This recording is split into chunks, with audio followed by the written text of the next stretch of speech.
Olá, amigo internauta, a gente começa mais uma vez o nosso encontro, hein? Que coisa boa ter você aqui conectado com a gente de qualquer lugar do Brasil, do planeta, do universo. O importante é que a gente se encontra aqui para falar um pouquinho sobre liberdade religiosa, o quanto que isso afeta a minha, a sua vida e por que é essencial a gente se aprofundar nesse assunto. Eu estou aqui recebendo ele, o nosso querido Pastor Rodrigo Pellegrino, ele que é formado em filosofia, é mestre em direito e doutorando em saúde mental. Não sei se eu falei corretamente, qualquer coisa ele puxa aqui a minha orelha, a gente vai conversando e não tem problema nenhum, a gente bebe água depois. Muito bom, pastor, ter você aqui, seja muito bem-vindo. Júnior, é uma alegria sacrossanta estar aqui com você para a gente falar um pouquinho de liberdade religiosa, meu amigo. O que é isso? Que palavra? É uma alegria santa do Santíssimo, é algo assim exuberante. É um nível assim do alto escalonato, né, de regozijo, podermos falar de liberdade religiosa aqui juntos. Perfeito. E tem tanta coisa que a gente pode conversar sobre esse assunto, principalmente quando a gente fala em relação à história, porque eu até cheguei a falar, inclusive, em outro momento, que parece que essa coisa de liberdade religiosa é uma coisa mais recente. A discussão liberdade religiosa é algo mais recente. Quando a gente vai ver na história, parece que nunca existiu isso na história. Porque a gente vai para o passado, a gente percebe a imposição de certos impérios, a gente percebe a determinação de certas leis que impediam que as pessoas pudessem, de forma livre, expressar o que pensava, o que acreditava. E aí chega aquela conclusão, não, parece que a coisa de liberdade religiosa é mais atual, é mais moderna, é coisa do nosso século. Mas é errado pensar dessa forma, não é? Sem dúvida, Júnior. Se a gente for ver, a liberdade religiosa, esse contexto de liberdade religiosa começa no céu, né? Nós vemos ali a história encravada da questão da grande batalha, onde Lúcifer começou a colocar alguns conceitos ali de adoração, e isso atrelou diretamente a questão da liberdade de adorar. Ele começou a criar um conflito, vamos dizer assim, uma certa dificuldade, limitando, cerceando. Nós vamos falar muito sobre cerceamento, e quando nós falamos sobre cerceamento, a gente quer dizer sobre uma barreira, um impeditivo. E nos contextos aqui, vamos falar da raça humana, a gente vê que a liberdade religiosa, ela remonta lá no Éden. Nós vemos que o primeiro homicídio foi ligado a uma questão de conflito ligado à liberdade religiosa, né? A forma de adorar, como adorar e o que estava por trás disso, né? Na questão ali de Caim e Abel, nós vemos que a questão de adoração, de liberdade religiosa estava envolvido. Então isso é algo que remonta há muito tempo, né? Não é algo atual. Perfeito. E vou pedir inclusive para você que está acompanhando agora, compartilha o link, manda para alguém, um amigo, alguém que você pensou e chegou àquela conclusão, eu preciso que essa pessoa acompanhe esse episódio comigo. Eu estou também, inclusive, esqueci de citar, que o meu amigo Pastor Rodrigo, ele também é o organizador e um dos autores do nosso Guia de Liberdade Religiosa, não é isso, pastor? Isso. Esse guia que, inclusive, é maravilhoso. Inclusive, eu estava dando uma... eu percebi que o pastor Jimmy, inclusive, já deu orientação que o ideal era que todo mundo tivesse esse guia, né? Ou pelo menos acompanhasse ele, se aprofundasse nele para a gente ter um pouco mais de profundidade para falar sobre esse assunto. E como um dos autores deste guia... Você foi o autor, pastor, do capítulo... Você estava conversando aqui comigo nos bastidores. Alguns capítulos, né? No caso do nosso bate-papo de hoje, que a gente vai falar um pouquinho sobre esse contexto histórico da liberdade religiosa, ele está atrelado ao capítulo 2 do guia, né? Que fala sobre o contexto histórico, né? Isso. De muitos momentos na época da história. Da transição da liberdade religiosa. Exatamente. E aí vem a primeira questão, que eu queria que você pudesse contextualizar para a gente. Como era a liberdade religiosa, como dizem o meu pai e minha mãe, no antigamente, nos tempos antigos. Muito bem, Júnior. Olha, meu querido, o desafio aqui é a gente ver se a liberdade religiosa de fato existia. Uhum. Aqui não é... A ideia não é pegar uma questão, um mapeamento historiográfico, né? Mas a gente fala aqui tempo antigo, tudo aquilo que nós vamos remontar antes do cristianismo, vamos dizer assim. Então, nos primórdios, desde as civilizações mais remotas, como funcionava a questão da liberdade de religião ou de adoração, né? Porque a liberdade religiosa, ela tem alguns pilares, mas o que nós focamos aqui é a questão de crença, culto e consciência. Como funcionava essa sistemática? Nós vimos que a religião ela era muito ligada a um contexto tribal, né? O chefe da tribo, o chefe da clã, ele impunha a religião, né? A pessoa ela estava ali envolvida na religião da tribo. Então não tinha tantos conflitos, porque aquilo passava de geração para geração e havia uma certa submissão. Todas as dificuldades ali atreladas à religião era resolvido naquele contexto mais interno. Por quê?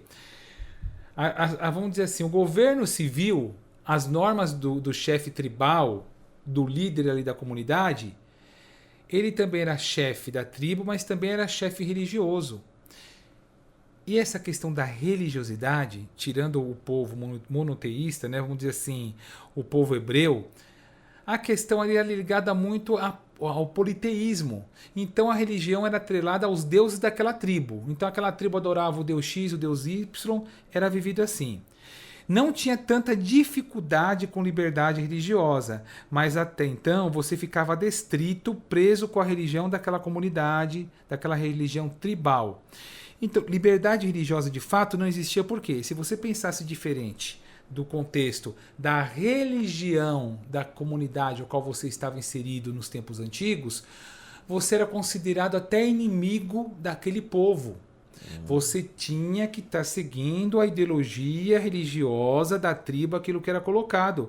Porque poderia vir até maldição. Então, vamos supor, eu sigo um exemplo aqui, o deus Madeira.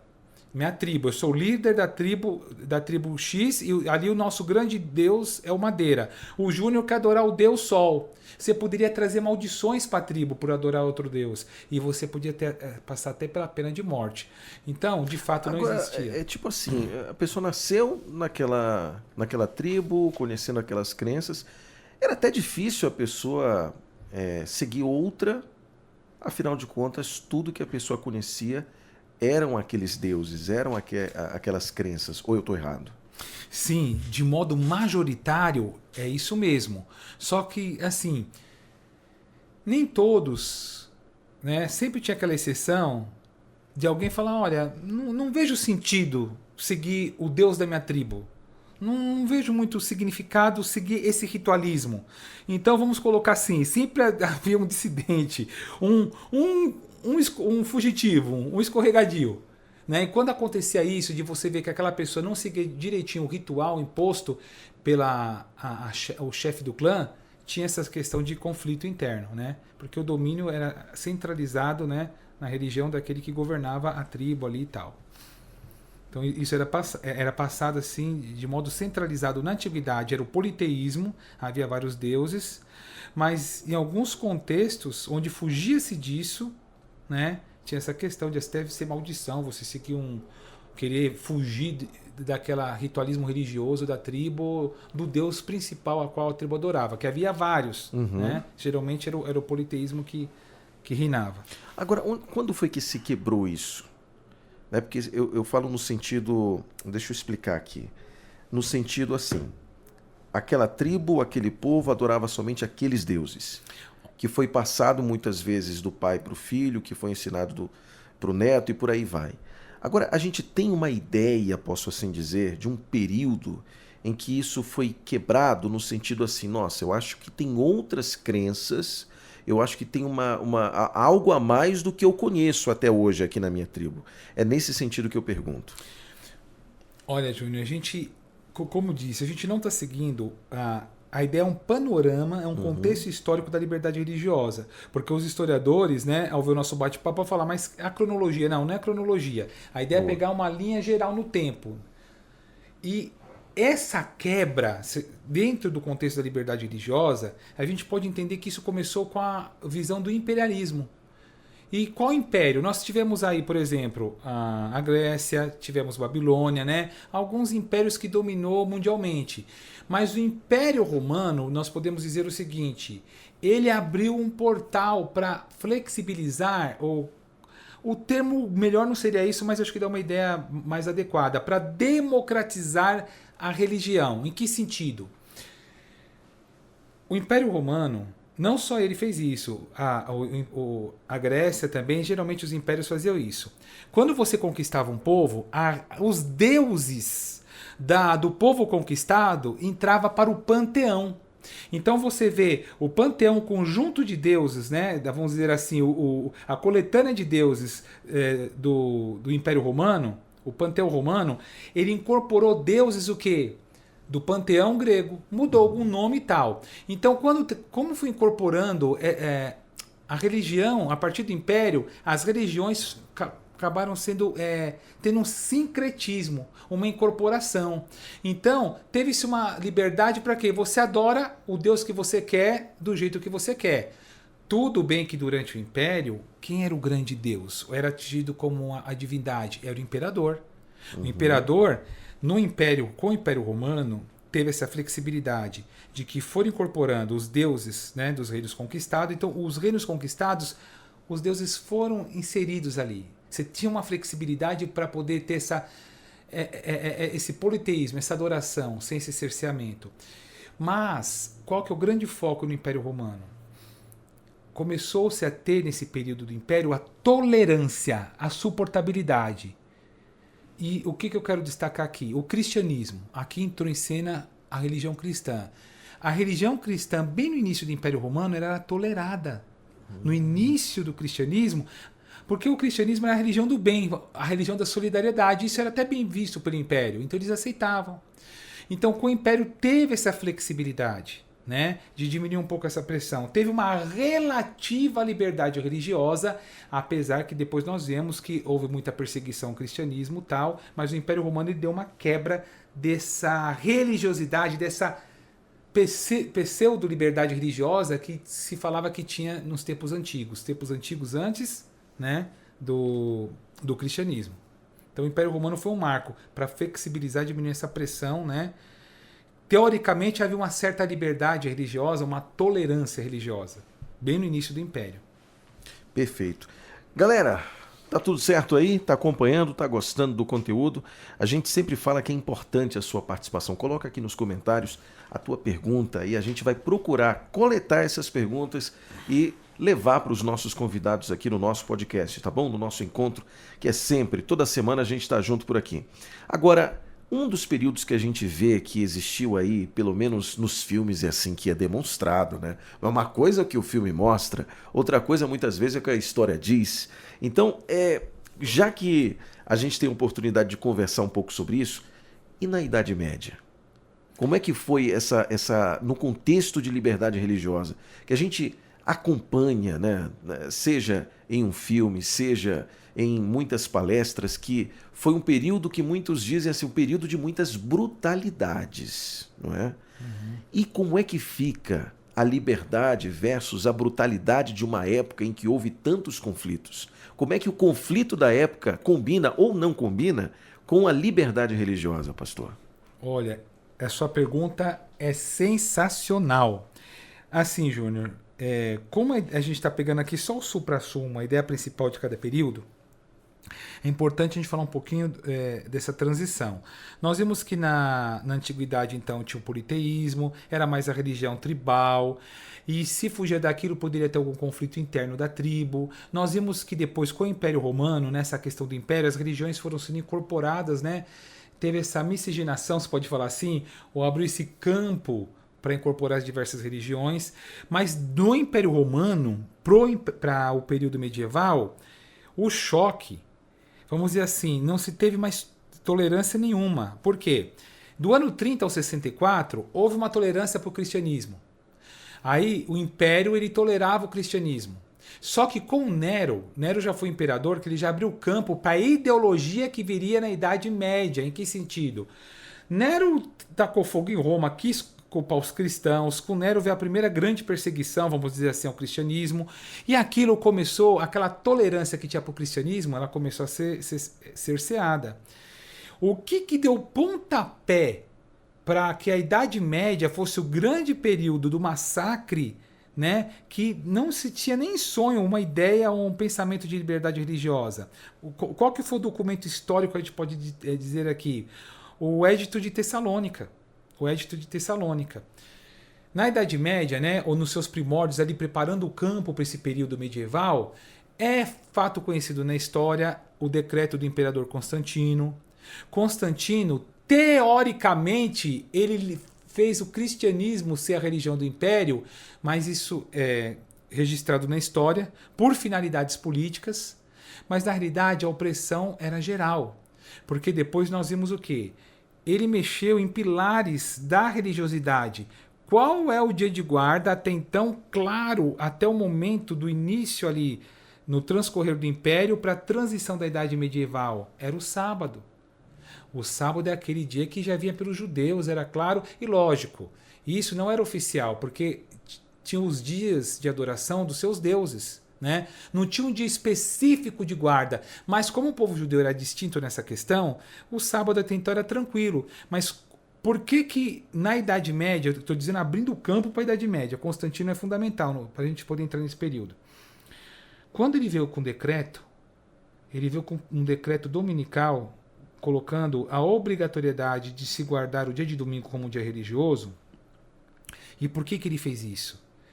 Ele queria conferir liberdade religiosa dentro do Império Romano, já visando futuramente uma transição para a Idade Média, mas essa liberdade religiosa, ele não queria que os cidadãos do Império sejam confundidos com os judeus, que os judeus também não eram bem vistos, e também não fosse confundido com os cristãos, que veio com esse movimento do cristianismo fundado pelo próprio Cristo. Então, o domingo seria um sinal distintivo para poder não confundir aquele povo, o cristianismo de Constantino, não confundir isso com os judeus e nem com os cristãos da época de Cristo. Com essa politização da religião, isso entra na Idade Média, porque o Império Romano ficou para trás, agora veio o quê? O Império da Igreja. Quando surgiu a figura do papado, e o papado nós vemos ali a centralização do poder político e religioso, porque o papado determinava até a escolha dos reis e imperadores. Na Idade Média, a liberdade religiosa acabou de vez, porque se você escolhesse uma religião que não era do império, você era morto. Nós vemos aí as Inquisições, um dos grandes eventos históricos, o massacre de São Bartolomeu. Milhares morreram ali por questão de escolha religiosa.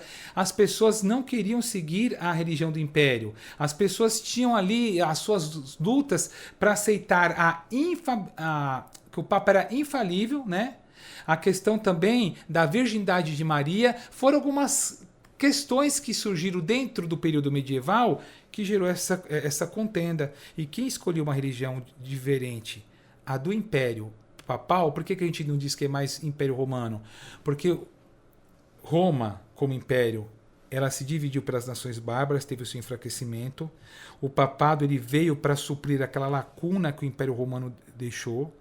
Pegou esse poder político e ali teve o governo que não era laico. Durante toda a Idade Média, mais de 1000 anos, não se teve liberdade religiosa porque o Estado não era laico, a religião oficial era o catolicismo.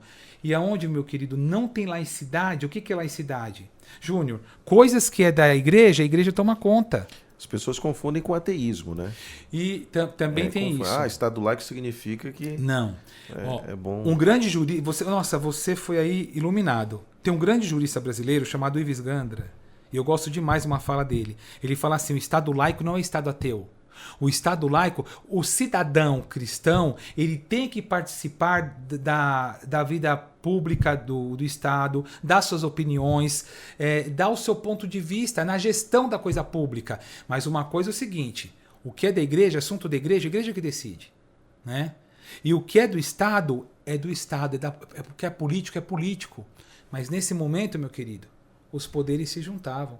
Tanto é que nós vemos na Europa ainda países que para você ser, vamos supor, Júnior, você quer se candidatar para presidente, para governador. Ainda há países que têm essa ideologia que você tem que manifestar a religião oficial do país que você quer se candidatar.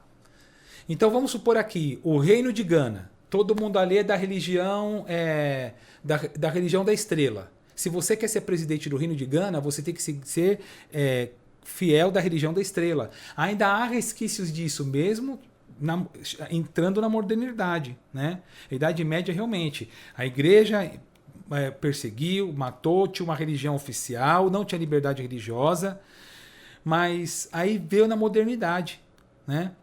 E o que marca a modernidade, Júnior? A época da Constituição. Você fala, mas a Constituição é algo só da modernidade? Modernidade que nós colocamos aqui, nós colocamos, por isso que eu falo que não é cronológico. O que seria o período moderno no contexto histórico da liberdade religiosa? Nós vemos aqui no ano de 1715, salvo engano, que foi nos Estados Unidos, né? Nos Estados Unidos. Os Estados Unidos foi um marco para a liberdade religiosa. E a Constituição de Virgínia. Desculpa, retificando aqui. 1787, isso.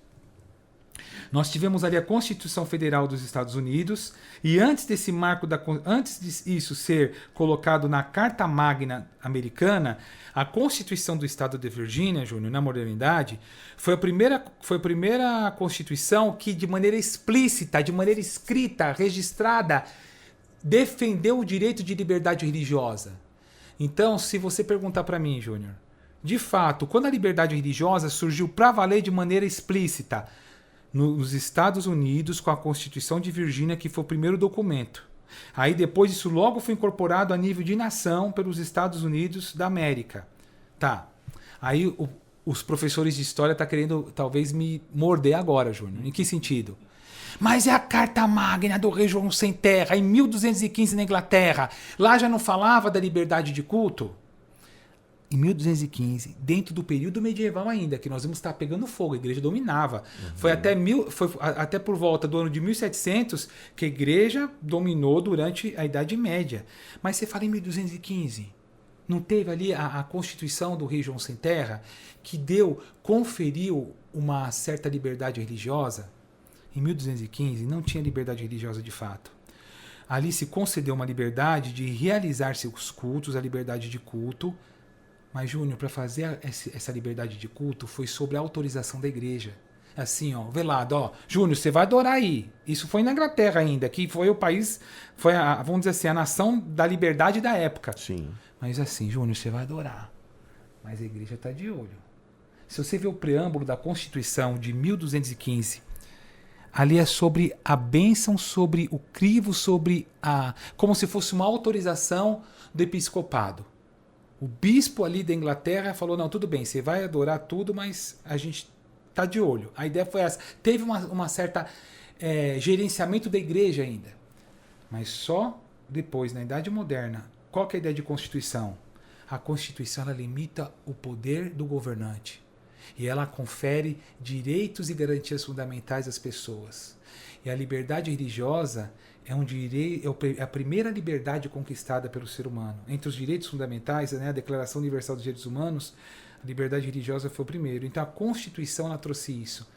Liberdade religiosa no papel, de maneira real, a gente pode dizer que só foi no ano de 1787, com a Constituição Americana, tendo como precursora a Constituição do Estado da Virgínia. E aí, Júnior, eu te digo, existe liberdade religiosa de fato? Mesmo com tantas constituições, mesmo com a Declaração Universal dos Direitos Humanos tutelando, deixando claro a importância e falando de liberdade religiosa, mas na prática, agora eu mudo aqui o polo, eu faço a pergunta. Pelo que você conhece, meu querido, que eu sei que você é uma pessoa muito bem informada, você acha que existe liberdade religiosa hoje, na prática? Eu vou contar aqui um episódio. Tinha uma moça muçulmana, ela trabalhava em uma loja de modas. Ela estava com o véu ali. O véu para o muçulmano tem um valor muito sagrado, né? Muito significativo. E ela perdeu seu emprego por causa do uso do véu, por uma discriminação religiosa. Hoje, isso daí... tem um livro, Liberdade Religiosa e Direito Econômico, que conta diversos exemplos desse que eu estou comentando com vocês. Tem um outro caso de que uma pessoa ela trabalhava numa empresa, a qual dentro da empresa tinha um refeitório, e nós sabemos que há religiões que têm restrições de alimentos, né? Nós sabemos que as religiões monoteístas, né, o cristianismo, uma pequena parte do cristianismo, o judaísmo e os muçulmanos têm algumas ponderações a respeito de alimentação. E ali nesse refeitório dessa empresa, eles faziam a comida com banha de porco. E ali neste lugar, também um modo de preparar o alimento. Por exemplo, tinha um bom grupo de funcionários que eram judeus e adventistas do sétimo dia. E essas religiões, elas têm um ponto em comum também da alimentação, porque não comem alimento de porco. E ali dentro fornecia isso. Começou-se uma situação que, diz o relato, que cerca de 6 funcionários foram despedidos, né, desligados. Não foi velado essa demissão, mas diz que entraram, eu não acompanhei aí a situação, porque isso não aconteceu no Brasil, hein? E diz que eles acabaram lutando para poder ou ser redmitido ou ter uma justa indenização, porque eles foram demitidos por perseguição religiosa. Se a gente for ver hoje, de fato, a liberdade religiosa está muito na teoria. Mas temos o benefício dela estar no documento mais sagrado, legalmente dizendo, que são as constituições. Eu já vi uma situação de uma pessoa que foi demitida porque não quis usar na empresa. Na época estava tendo um movimento religioso na cidade. A empresa promoveu esse movimento dentro, né, da instituição, da própria empresa, no caso. E aí colocou-se... pediu para que os funcionários colocassem uma camisa em referência àquele movimento religioso. A moça, lembro disso, porque eu mesmo estava lá e vi isso, a moça respeitosamente disse que não vou colocar porque eu não acredito, mas eu vou estar aqui ajudando em qualquer situação que a empresa precisar. E, infelizmente, na época, isso já faz muitos anos, né? Infelizmente ela acabou sendo dispensada, né? Por não acreditar naquele movimento que estava acontecendo naquela cidade, um movimento muito grande, que inclusive muito conhecido no Brasil, e aí acabou sendo dispensada porque não pôde naquele momento, ou pelo menos pela sua crença, disse, olha, eu não quero vestir a camisa, mas eu estou aqui para trabalhar. E eu vi isso acontecer. Então, quando você faz essa pergunta se existe liberdade religiosa, juntando essa e outras e tantas histórias que a gente acompanha no Brasil, a gente fica reflexivo, porque a gente tem muitas vezes ali na Constituição o que é para ser feito, os direitos e as garantias, mas na prática, como é que isso está sendo colocado? E o fiscalizador, como é que eu posso dizer? Aquele que tem que fiscalizar para dizer de fato, não, isso aqui tem que acontecer, independente do local, da empresa, do poder econômico, é algo que a gente tem para refletir mesmo. Mas, pastor, o nosso tempo já acabou. Mas vamos fazer o seguinte, vamos marcar o próximo encontro, você volta aqui na semana que vem, porque aí o que acontece? A gente precisa continuar com esse assunto. Eu quero muito que a audiência que está agora acompanhando esse movimento aqui, muito legal sobre liberdade religiosa, continue acompanhando, porque a gente parou um pouquinho aqui na modernidade, fazendo uma reflexão sobre o que de fato, será que de fato temos essa liberdade? E eu acho que vale a pena a gente levar essa reflexão para o próximo encontro. Maravilha. Mas antes de encerrar, 30 segundinhos aí para você deixar o recado final aí para as pessoas que estão ouvindo e assistindo. Maravilha. Primeiro eu quero agradecer por poder estar com você aqui, Júnior, que esse público seleto aqui da Rádio Novo Tempo, para a gente poder estar celebrando aqui a liberdade religiosa nessa série do Freedom, né? E, queridos, liberdade religiosa é mais do que o direito, é um princípio de vida, é o que nos dá força, poder crer, manter nossa consciência, expressar nosso culto. Eu espero que você fique firme na sua crença e defendendo essa liberdade e vivendo ela da melhor maneira possível. Maravilha! Até o próximo encontro, hein? É sempre aqui, no mesmo horário, no mesmo canal aqui, no YouTube, no rádio também. E não esqueça, hein? Compartilha esse link, faz isso agora, porque se você deixar para depois, eu no teu lugar ia esquecer. Por isso que a dica faz agora.